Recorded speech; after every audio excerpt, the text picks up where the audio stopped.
ನಮಸ್ಕಾರ ವೀಕ್ಷಕರೇ. ಪ್ರಖರ ವಾಗ್ಮಿ, ಚಿಂತಕ, ಯುವ ಬ್ರಿಗೇಡ್ನ ಸಂಸ್ಥಾಪಕ ಮಾನ್ಯ ಶ್ರೀ ಚಕ್ರವರ್ತಿ ಸೂಲಿಬೆಲೆ ಅವರು ಅಪರೂಪದ ಸತ್ಯಗಳನ್ನು ಹೇಳಿದ್ದಾರೆ. ಯಾಕೆ ಅಪರೂಪದ ಸತ್ಯ ಅಂಥೇಳಿ ಗೊತ್ತಾಗಿರುತ್ತೆ. ಚಕ್ರವರ್ತಿ ಸೂಲಿಬೆಲೆ ಅವರು ಭಾಷಣ ಮಾಡುವುದರಲ್ಲಿ ಎತ್ತಿದ ಕೈ. ಅವರು ಮಾಡಿದಂತಹ ಭಾಷಣಗಳು ನಾನಾ ಕಾರಣಕ್ಕೋಸ್ಕರ ಸೋಷಿಯಲ್ ಮೀಡಿಯಾಗಳಲ್ಲಿ ಆಗಾಗ ವೈರಲ್ ಆಗ್ತಾನೆ ಇರ್ತವೆ. ಇದ್ರ ಜೊತೆಗೆ ಇವತ್ತು ಮಾನ್ಯ ಚಕ್ರವರ್ತಿ ಸೂಲಿಬೆಲೆ ಅವರು ಒಂದಿಷ್ಟು ಸರಣಿ ಟ್ವೀಟ್ಗಳನ್ನು ಮಾಡಿದ್ದಾರೆ. ಸುಮಾರು 21 ಟ್ವೀಟ್ಗಳನ್ನು ಮಾಡಿದ್ದಾರೆ ಚಕ್ರವರ್ತಿ ಸೂಲಿಬೆಲೆ ಅವರು. ಆ 21 ಟ್ವೀಟ್ಗಳಲ್ಲಿ ಮಾನ್ಯ ಚಕ್ರವರ್ತಿ ಸೂಲಿಬೆಲೆ ಅವರು ಕರ್ನಾಟಕದ ಘನ BJP ಸರ್ಕಾರ, ಕರ್ನಾಟಕದ ಘನ BJP ನಾಯಕರು, ಮಹಾನ್ BJP ನಾಯಕರ ಬಗ್ಗೆ ಕೆಲವೊಂದಿಷ್ಟು ಅಪರೂಪದ ಸತ್ಯಗಳನ್ನು ಹೇಳಿದ್ದಾರೆ. ಸತ್ಯ ನಂಬರ್ 1, ಕರ್ನಾಟಕದಲ್ಲಿರುವಂತಹ BJP ಸರ್ಕಾರ ಕಡು ಭ್ರಷ್ಟ ಸರ್ಕಾರ ಅಂಥೇಳಿ ಸೂಲಿಬೆಲೆಯವರೇ ಅಪರೂಪದ ಸತ್ಯವನ್ನು ಹೇಳಿದ್ದಾರೆ. ನೋಡಿ, ವೆರಿ ಇಂಪಾರ್ಟೆಂಟ್ ಪೋರ್ಷನ್ ಅವರ ಟ್ವೀಟ್ನಲ್ಲಿ ಏನು ಅಂತ ಹೇಳಿದ್ರೆ, ಕರ್ನಾಟಕದಲ್ಲಿರುವಂತಹ BJP ಸರ್ಕಾರ ಮತ್ತು BJP ನಾಯಕರೇ ಭ್ರಷ್ಟರು ಎನ್ನುವಂಥದ್ದು. ವಿಶೇಷವಾಗಿ ಕೋವಿಡ್ ಸಂದರ್ಭದಲ್ಲಿ ರಾಜ್ಯದ BJP ಸರ್ಕಾರದಲ್ಲಿನ ಸಚಿವರು, ಮಂತ್ರಿಗಳು, ಸರ್ಕಾರದಲ್ಲಿ ಯಾರೆಲ್ಲ ಭಾಗಿದಾರರಾಗಿದ್ದರು ಅವರೆಲ್ಲ ಬೆಡ್ಡು, PPE ಕಿಟ್ ಸೇರಿದಂತೆ ಕೋವಿಡ್ ನಿರ್ವಹಣೆಗೆ ಅಗತ್ಯವಾದಂತಹ ಸಾಮಗ್ರಿಗಳ ಖರೀದಿಯಲ್ಲಿ ಲೂಟಿ ಮಾಡಿದ್ದಾರೆ ಎನ್ನುವಂಥದ್ದು ಮಾನ್ಯ ಶ್ರೀ ಚಕ್ರವರ್ತಿ ಸೂಲಿಬೆಲೆ ಅವರ ಆರೋಪ.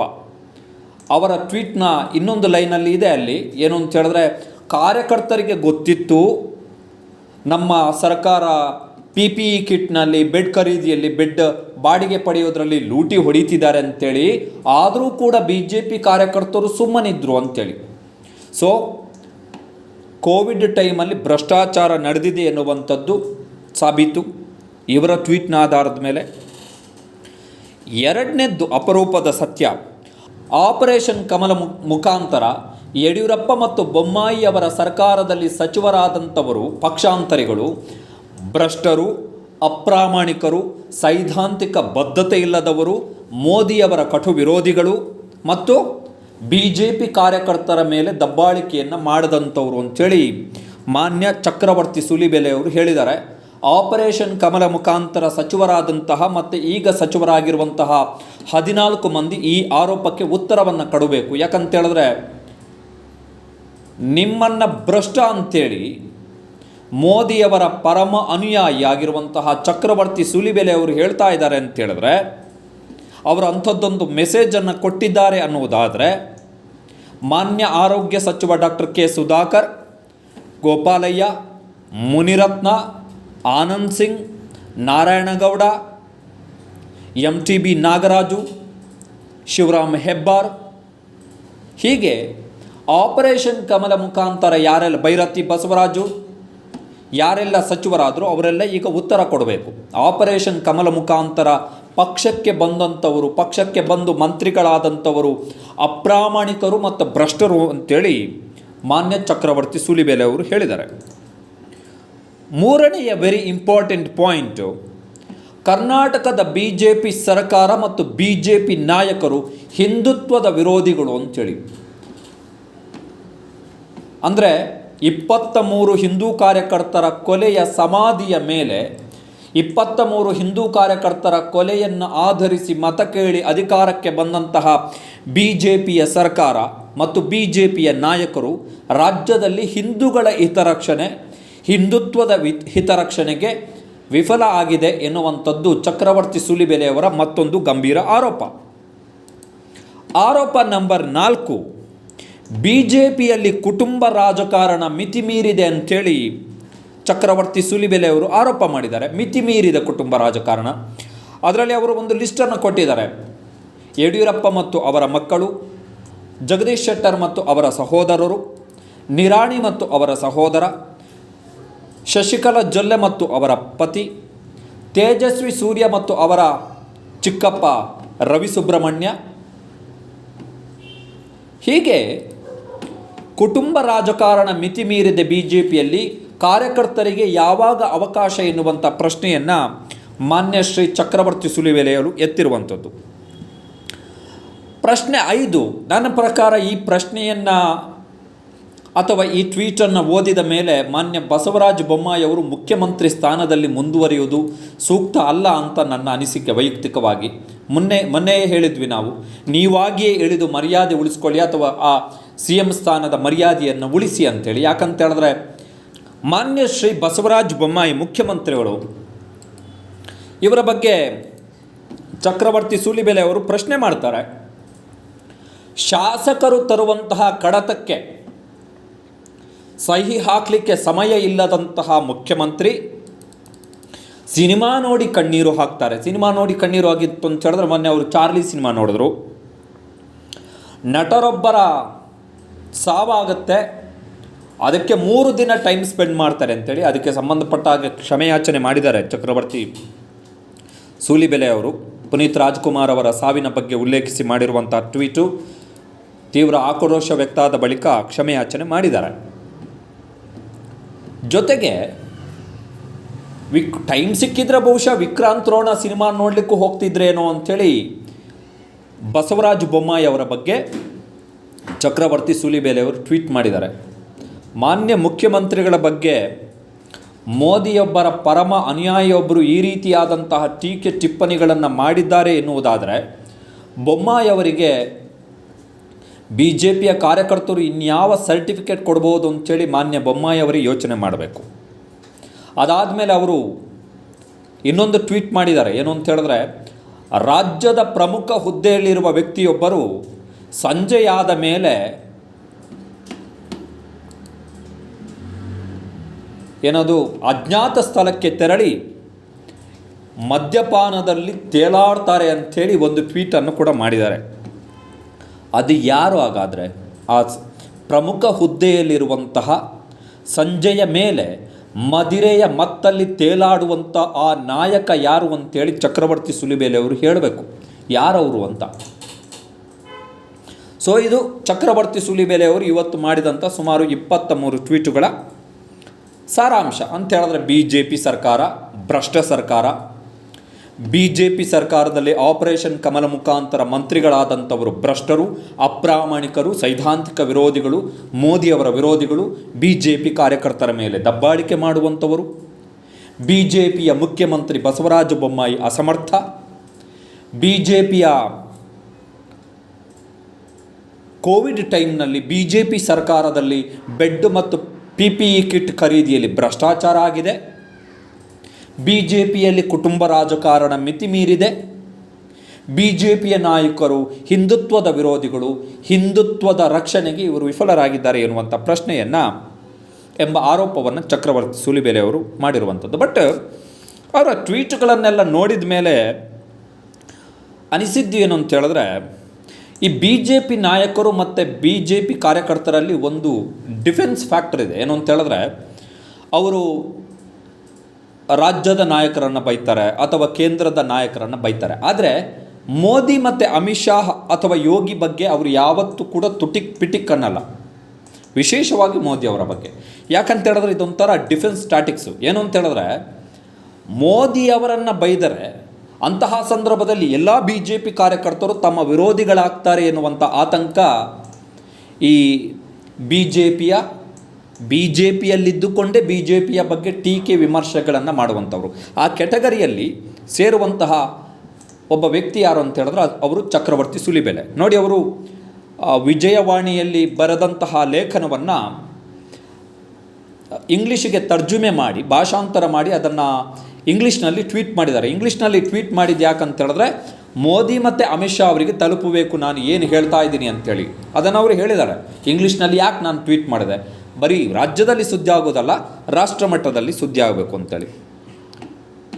ಅವರು ಟ್ವೀಟ್ನಲ್ಲಿ ಹೇಳ್ತಾರೆ, ಮೋದಿಯವರ ಕೆಲಸಕ್ಕೆ ಕೈ ಜೋಡಿಸ್ತಾ ಇಲ್ಲ ರಾಜ್ಯ ನಾಯಕರು ಅಂಥೇಳಿ. ಬಟ್ ಇಲ್ಲಿ ಒಂದು ಪ್ರಶ್ನೆ ಏನು ಅಂತ ಹೇಳಿದ್ರೆ, ಪಾಯಿಂಟ್ ನಂಬರ್ 1 ಪ್ರಶ್ನೆದ್ದು, ಆಪರೇಷನ್ ಕಮಲದ ಕಾರಣಕರ್ತರು ಯಾರು ಅಂತೇಳಿ ಸೂಲಿಬೆಲೆ ಅವರಿಗೆ ಗೊತ್ತಿಲ್ವಾ? ಆಪರೇಷನ್ ಕಮಲ ಕರ್ನಾಟಕ, ಗೋವಾ, ಮಹಾರಾಷ್ಟ್ರ, ಮಧ್ಯಪ್ರದೇಶ, ಈಶಾನ್ಯ ರಾಜ್ಯಗಳಲ್ಲಿ ಈಗ ಜಾರ್ಖಂಡ್ನಲ್ಲಿ ಯಾರ ಕಾರಣದಿಂದ, ಯಾರ ಕೃಪಕಟಾಕ್ಷದಿಂದ ಆಗ್ತಿದೆ ಅಂತೇಳಿ ಸುಲಿಬೇಲೆ ಅವ್ರಿಗೆ ಗೊತ್ತಿಲ್ವಾ? ಅಮಿತ್ ಶಾ ಮತ್ತು ಮೋದಿಗೆ ಗೊತ್ತಿಲ್ಲದೆ ಆಪರೇಷನ್ ಕಮಲಗಳಾಗಿ ಸರ್ಕಾರಗಳು ಉರುಳಿ BJP ಸರ್ಕಾರ ರಚನೆ ಆಗ್ತಿದೆಯಾ? ಅಂದರೆ ಇದೊಂಥರ ಟ್ಯಾಟಿಕ್ಸು. ಏನು ಅಂತ ಹೇಳಿದ್ರೆ, ಆರಂಭದಲ್ಲೇ ಹೇಳಿದ ಹಾಗೆ ಮೋದಿ ಅವರನ್ನು ಪ್ರಶ್ನೆ ಮಾಡೋಕ್ಕಾಗದೆ, ಅಥವಾ ಮೋದಿ ಅವರನ್ನು ಕೂಡ ಈ ಬಗ್ಗೆ ಪ್ರಶ್ನೆ ಮಾಡಿದ್ರೆ ಎಲ್ಲಿ ಮೋದಿಯ ಅನುಯಾಯಿಗಳು, ಮೋದಿಯ ಫಾಲೋವರ್ಸು, BJPಯ ಮೂಲ ನಿಷ್ಠಾವಂತ ಕಾರ್ಯಕರ್ತರು ತನ್ನ ವಿರುದ್ಧ ತಿರುಗಿ ಬೀಳ್ತಾರೆ ಎನ್ನುವಂಥ ಒಂದು ಆತಂಕದಲ್ಲಿ ಚಕ್ರವರ್ತಿ ಸುಲಿಬೆಲೆ ಅವರು ಒಂಥರ ಡಿಫೆನ್ಸ್ ಟ್ಯಾಟಿಕ್ಸ್, ಮೋದಿಯವರ ಕಾರ್ಯಕ್ಕೆ ಕೈ ಜೋಡಿಸ್ತಾ ಇಲ್ಲ ರಾಜ್ಯ ನಾಯಕರು ಅಂಥೇಳಿ ಅದೊಂಥರ ಟ್ರಿಕ್ಸು. ಗೊತ್ತು ಸುಲಿಬೆಲೆ ಅವರು ಕೂಡ ಆಪರೇಷನ್ ಕಮಲ ಯಾರ ಕಾರಣದಿಂದ ಆಗ್ತಿದೆ, ರಾಜ್ಯದ BJP ಸರ್ಕಾರದಲ್ಲಿರುವಂಥ 14 ಆಪರೇಷನ್ ಕಮಲದ ಮಂತ್ರಿಗಳು ಯಾರ ಕೃಪಕಟಾಕ್ಷದಿಂದ ಕ್ಯಾಬಿನೆಟ್ನಲ್ಲಿ ಇನ್ನೂ ಇದ್ದಾರೆ ಅಂತೇಳಿ. ಪ್ರಶ್ನೆ 2, ಸುಲಿಬೆಲೆ ಅವರು ಈ ಸರ್ಕಾರವನ್ನು ಭ್ರಷ್ಟ ಸರ್ಕಾರ ಅಂತ ಹೇಳಿದ್ದಾರೆ. ಒಂದು ಕಡೆ ಆಪರೇಷನ್ ಕಮಲ, ಇನ್ನೊಂದು ಕಡೆ ಕೋವಿಡ್ ಕಿಟ್ ಹಗರಣ, ಜೊತೆಗೆ ಅವರು ಇನ್ನೊಂದು ಟ್ವೀಟ್ ಮಾಡಿದ್ದಾರೆ. ಆ ಟ್ವೀಟ್ 23 ಟ್ವೀಟ್ಗಳಲ್ಲಿ ಒಂದು ಟ್ವೀಟ್ ಇದೆ. ಏನು ಅಂತ ಹೇಳಿದ್ರೆ, BJP ಕಾರ್ಯಕರ್ತರು ನಿರೀಕ್ಷೆ ಮಾಡ್ತಾಯಿದ್ರು ಏನು ಅಂತ ಹೇಳಿದ್ರೆ, ಭ್ರಷ್ಟಾಚಾರ ರಹಿತ ಸರ್ಕಾರವನ್ನು ಕೊಡಬಹುದು ಅಂಥೇಳಿ. ಅದೂ ಕೂಡ ಸಕ್ಸಸ್ ಆಗಿಲ್ಲ ಅಂಥೇಳಿ. ಅಂದರೆ ಈ ಸರ್ಕಾರ ಭ್ರಷ್ಟ ಸರ್ಕಾರ ಅಂಥೇಳಿ ಸುಲಿಬೆಲೆ ಅವರು ಹೇಳಿದ್ದಾರೆ.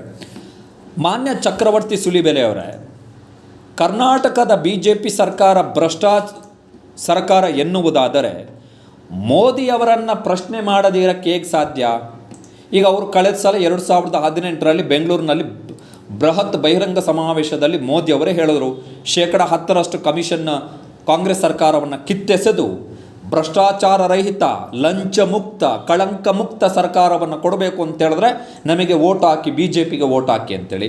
ಮೋದಿಯವರು ಕೇಂದ್ರದಲ್ಲಿ BJPಯ ಸರ್ವ ಹಿಡಿತವು ಮೋದಿ ಅಮಿತ್ ಶಾ ಕೈಯಲ್ಲಿದೆ, ಸ್ವಚ್ಛ ಪಾರದರ್ಶಕ ಸರ್ಕಾರ ಸಿಗುತ್ತೆ ಅಂಥೇಳಿ ವೋಟ್ ಹಾಕಿದ್ದಾರೆ ಜನ. ಅಂದಮೇಲೆ ನೀವು ಕೇವಲ ರಾಜ್ಯದ BJP ನಾಯಕರನ್ನು ಯಾಕೆ ಪ್ರಶ್ನೆ ಮಾಡ್ತಾ ಇದ್ದೀರಿ? ಈ ಪ್ರಶ್ನೆಯನ್ನು ಸುಲಿಬೆಲೆ ಅವರು ಯಾಕೆ ಮೋದಿ ಅವ್ರಿಗೆ ಕೇಳ್ತಾ ಇಲ್ಲ? ಯಾಕೆ ಡಿಫೆನ್ಸ್ ಟ್ರಿಕ್ಸು? ಇದು 2ನೇ ಪ್ರಶ್ನೆ. 3ನೆಯ ಪ್ರಶ್ನೆ, ಹಿಂದೂ ವಿರೋಧಿ ಸರ್ಕಾರ ಅನ್ನುವುದಾದರೆ BJP 2023 ಚುನಾವಣೆಯಲ್ಲಿ ಮತ್ತೆ BJPಗೆ ಯಾಕೆ ವೋಟ್ ಹಾಕಬೇಕು? ಹಾಗಾದರೆ ಈಗ ಇಲ್ಲೂ ಕೂಡ ಮೋದಿ ಮತ್ತು ಅಮಿತ್ ಶಾ ಅವರನ್ನು ಕೂಡ ಪ್ರಶ್ನೆ ಮಾಡಬೇಕಾಗುತ್ತೆ. ಯಾಕಂತ ಹೇಳಿದ್ರೆ, ಉತ್ತರ ಕನ್ನಡದಲ್ಲಿ ಪರೇಶ್ ಮೇಸ್ತಾ ಎನ್ನುವಂತಹ ಯುವಕನ ಸಾವಾದಂತಹ ಸಂದರ್ಭದಲ್ಲಿ ಅಲ್ಲಿಗೆ ಹೋಗಿ ಅದನ್ನು ಚುನಾವಣಾ ರಾಜಕಾರಣಕ್ಕೆ ದೊಡ್ಡ ಪ್ರಮಾಣದಲ್ಲಿ ಬಳಸ್ಕೊಂಡಿದ್ದು ಅಮಿತ್ ಶಾ ಅವರು. ಅಮಿತ್ ಶಾ ಅವರು ಒಂದು ವೇಳೆ ಆ ಸಂದರ್ಭದಲ್ಲಿ ಉತ್ತರ ಕನ್ನಡಕ್ಕೆ ಭೇಟಿ ಕೊಡದೆ ಹೋಗಿದ್ದಿದ್ರೆ ಪರೇಶ್ ಮೇಸ್ತಾ ದೊಡ್ಡ ಪ್ರಮಾಣದಲ್ಲಿ ರಾಜಕೀಯ ಇಶ್ಯೂ ಆಗ್ತಾ ಇರಲಿಲ್ಲ. ಸೊ ಯಾಕೆ ಚಕ್ರವರ್ತಿ ಸುಲಿಬೆಲೆ ಅವರು ಈ ಬಗ್ಗೆ ಪ್ರಶ್ನೆ ಮಾಡ್ತಾ ಇಲ್ಲ? ಯಾಕೆ ಡಿಫೆನ್ಸ್ ಟ್ಯಾಟಿಕ್ಸು? ಇನ್ನೊಂದು ವೆರಿ ಇಂಪಾರ್ಟೆಂಟ್ ಪ್ರಶ್ನೆ ನಂಬರ್ 4, ಸಂಜೆಯಾದೊಡನೆ ಕುಡಿದು ಮದ್ಯದ ಮತ್ತಲ್ಲಿ ತೇಲುವ ರಾಜ್ಯದ ಪ್ರಮುಖ ಜವಾಬ್ದಾರಿಯಲ್ಲಿರುವಂಥ ಆ ನಾಯಕ ಯಾರು? ಮದ್ಯದ ಮತ್ತಲ್ಲಿ ತೇಲಾಡುವಂತಹ, ಮದಿರೆಯ ಮತ್ತಲ್ಲಿ ತೇಲಾಡುವಂತಹ ರಾಜ್ಯದ ಆ ಪ್ರಮುಖ ನಾಯಕ ಯಾರು? ಚಕ್ರವರ್ತಿ ಸುಲಿಬೆಲೆ ಅವರು ಬಂದು ಹೇಳಬೇಕು. ಯಾಕಂತ ಹೇಳಿದ್ರೆ, ಚಕ್ರವರ್ತಿ ಸುಲಿಬೆಲೆಯವರ ಭಾಷಣಗಳನ್ನು ಕೇಳಲಿಕ್ಕೆ ರಾಜ್ಯದಲ್ಲಿ ಲಕ್ಷಾಂತರ ಕೋಟ್ಯಾಂತರ ಮಂದಿ ಕಣ್ಣು ಕಿವಿ ಬಾಯಿಗಳನ್ನು ತೆರೆದು ಕೂತಿರುವಾಗ ಸುಲಿಬೆಲೆ ಅವರು ಹೇಳಬೇಕು. ಪ್ರಮುಖ ಜವಾಬ್ದಾರಿಯಲ್ಲಿರುವಂತಹ, ಸಂಜೆಯಾದೊಡನೆ ಅಜ್ಞಾತ ಸ್ಥಳಕ್ಕೆ ತೆರಳಿ ಮದಿರೆಯ ಮತ್ತಲ್ಲಿ ತೇಲಾಡುವಂತಹ ಆ ರಾಜ್ಯದ ಪ್ರಮುಖ ಹುದ್ದೆಯಲ್ಲಿರುವಂತಹ ನಾಯಕ ಯಾರು ಹೇಳಬೇಕಲ್ವ ಯಾರು ಅಂಥೇಳಿ. ಸುಮ್ಮನೆ ಕ್ವಶನ್ ಮಾರ್ಕ್ ಹಾಕಿ ಇಟ್ಟರೆ ಆಗುತ್ತಾ? ಸೊ ಸುಲಿಬೆಲೆ ಅವರ ಟ್ವೀಟ್ನ ಸಾರಾಂಶಗಳು ಏನು ಅಂತ ಹೇಳಿದ್ರೆ, ಇವರ ಟ್ವೀಟನ್ನು ಒಂದು ವೇಳೆ ರಾಜ್ಯದ ಮತದಾರರು ಗಂಭೀರವಾಗಿ ಪರಿಗಣಿಸಿದರೆ, ಚಕ್ರವರ್ತಿ ಸುಲಿಬೆಲೆ ಅವರ ಟ್ವೀಟನ್ನು 2023 ಚುನಾವಣೆಯಲ್ಲಿ BJPಗೆ ವೋಟ್ ಹಾಕಲಿಕ್ಕೆ ಕಾರಣಗಳೇ ಇಲ್ಲ. ಹಂಗೆ ನೋಡೋಕ್ಕೋದ್ರೆ BJPಯನ್ನು ಸೋಲಿಸಲಿಕ್ಕೆ ಎಲ್ಲ ಕಾರಣಗಳಿದೆ. ಅವರು ಹೇಳ್ತಾರೆ, ರೈತರ ಸಮಸ್ಯೆಗಳ ಬಗ್ಗೆ ಹರಿದಿಲ್ಲ, ಕಾರ್ಮಿಕರ ಸಮಸ್ಯೆಗಳ ಬಗ್ಗೆ ಹರಿದಿಲ್ಲ, ಟೀಚರ್ಗಳ ಸಮಸ್ಯೆಗಳ ಬಗ್ಗೆ ಹರಿದಿಲ್ಲ ಅಂಥೇಳಿ. ಹಂಗಾದರೆ 3 ವರ್ಷದಿಂದ ನಾವು ಅದು ಮಾಡಿದ್ದೇವೆ ಇದು ಮಾಡಿದ್ದೇವೆ ಅಂಥೇಳಿ ಯಡಿಯೂರಪ್ಪನವರ ಸರ್ಕಾರದ ಅವಧಿಯಲ್ಲಿ ಮತ್ತು ಈಗ ಬೊಮ್ಮಾಯಿಯವರ ಸರ್ಕಾರದ ಅವಧಿಯಲ್ಲಿ BJPಯ ನಾಯಕರು ಪತ್ರಿಕೆಗಳಲ್ಲಿ, TVಗಳಲ್ಲಿ ಆ್ಯಡ್ಗಳನ್ನು ಕೊಟ್ಟು, ಜಾಹೀರಾತುಗಳನ್ನು ಕೊಟ್ಟು, ಪೋಸ್ಟರ್ಗಳನ್ನು ಹಂಚಿಕೊಳ್ಳುತ್ತಿರುವಂಥದ್ದು. ಹಾಗಾದರೆ ಅವೆಲ್ಲವೂ ಸುಳ್ಳು? ಹಾಗಾದರೆ ಅಂದರೆ ಏನು ಮಾಡಿಲ್ಲ ಅನ್ನೋದಾದರೆ 2023 ಚುನಾವಣೆಗೆ ಬಿ ಜೆ ಪಿಗೆ ಯಾಕೆ ವೋಟು ಹಾಕಬೇಕು ಮಾನ್ಯ ಚಕ್ರವರ್ತಿ ಸೂಲಿಬೆಲೆ ಅವರೇ? ನೀವು ಯಾರನ್ನು ಪ್ರಶ್ನಿಸಬೇಕು ಅಂತ ಹೇಳಿದ್ರೆ ಸೂಲಿಬೆಲೆ ಅವರು ಮುಂದಿನ ಅಂಕಣ ಬರೆಯುವಂಥ ಸಂದರ್ಭದಲ್ಲಿ ಅಥವಾ ಮುಂದೆ ಟ್ವೀಟ್ ಮಾಡುವಂಥ ಸಂದರ್ಭದಲ್ಲಿ ನನ್ನದೊಂದು ಕಳಕಳಿ ಏನು ಅಂತ ಹೇಳಿದ್ರೆ, ನೀವು ಇದರ ಜೊತೆಗೆ ಮೋದಿಯವರಿಗೂ ಕೂಡ ಪ್ರಶ್ನೆಯನ್ನು ಕೇಳಿ. ಯಾಕಂತ ಹೇಳಿದ್ರೆ ಯಾವ ಆಶ್ವಾಸನೆ ಯಾವ ಭರವಸೆಗಳನ್ನು ಮೋದಿ ಮತ್ತು ಅಮಿತ್ ಶಾ ಅವರು ರಾಜ್ಯದ ಜನತೆಗೆ ಕೊಟ್ಟಿದ್ರೋ ಅದೇ ಆಶ್ವಾಸನೆ ಮತ್ತು ಭರವಸೆಯ ಮೇಲೆ 2018ರಲ್ಲಿ ಜನ ವೋಟ್ ಹಾಕಿ 104 ಸ್ಥಾನಗಳನ್ನು ಗೆಲ್ಲಿಸಿದ್ದು ಮತ್ತು ಮೋದಿ ಮತ್ತು ಶಾ ಅವರ ಕಟಾಕ್ಷದಿಂದಲೇ ಆಪರೇಷನ್ ಕಮಲ ಆಗಿ ಈ ರಾಜ್ಯದಲ್ಲಿ BJP ಸರ್ಕಾರ ಅಸ್ತಿತ್ವಕ್ಕೆ ಬಂದಿರುವಂಥದ್ದು. ಬಟ್ ಆಗಲೇ ಹೇಳಿದ ಹಾಗೆ BJPಯನ್ನು ಟೀಕಿಸುವಂತಹ BJP ಪರವಾದಂತಹ ಮಂದಿಯ ಒಂದು ರಕ್ಷಣಾತ್ಮಕ ತಂತ್ರ ಇದೆ. ಏನು ಅಂತ ಹೇಳಿದ್ರೆ ಅವರು ಮೋದಿ ಅವರನ್ನು ಪ್ರಶ್ನೆ ಮಾಡೋಕ್ಕೆ ಹೋಗಲ್ಲ. ಕಾರಣ ಏನು ಅಂತ ಹೇಳಿದ್ರೆ BJPಯ ಫಾಲೋವರ್ಸ್ ಎಲ್ಲ ತಮ್ಮ ವಿರುದ್ಧ ತಿರುಗಿ ಬೀಳ್ತಾರೆ. ತಾವು BJPಯ ವಿಲನ್ ಆಗಬೇಕಾಗತ್ತೆ, ಮೋದಿಯವರ ಎದುರು ಮೋದಿ ವಿರೋಧಿ ಎನ್ನುವಂಥ ಪಟ್ಟವನ್ನು ಅಂಟಿಸಿಕೊಂಡು ತಿರುಗಾಡಬೇಕಾಗತ್ತೆ ಎನ್ನುವಂಥ ಆತಂಕ, ಆ ಮುಖಾಂತರ ತಮ್ಮ ಜನಪ್ರಿಯತೆ ಕುಸಿದು ಬೀಳುತ್ತೆ ಎನ್ನುವಂಥ ಆತಂಕ ಇರುವಂತಹ ಹಿನ್ನೆಲೆಯಲ್ಲಿ ಸೂಲಿಬೆಲೆ ಅವರು ಕೂಡ ಒಂದು ಡಿಫೆನ್ಸ್ ಟ್ಯಾಟಿಕ್ಸನ್ನು ಮಾಡಿದ್ದಾರೆ. ಮೋದಿ ಅವರ ಅಭಿವೃದ್ಧಿ ಕೆಲಸಗಳಿಗೆ ರಾಜ್ಯದ ನಾಯಕರು ಕೈ ಜೋಡಿಸ್ತಿಲ್ಲ ಅಂತ ಒಂದು ಡಿಫೆನ್ಸ್ ಟ್ಯಾಟಿಕ್ಸ್, ಬುದ್ಧಿವಂತಿಕೆ.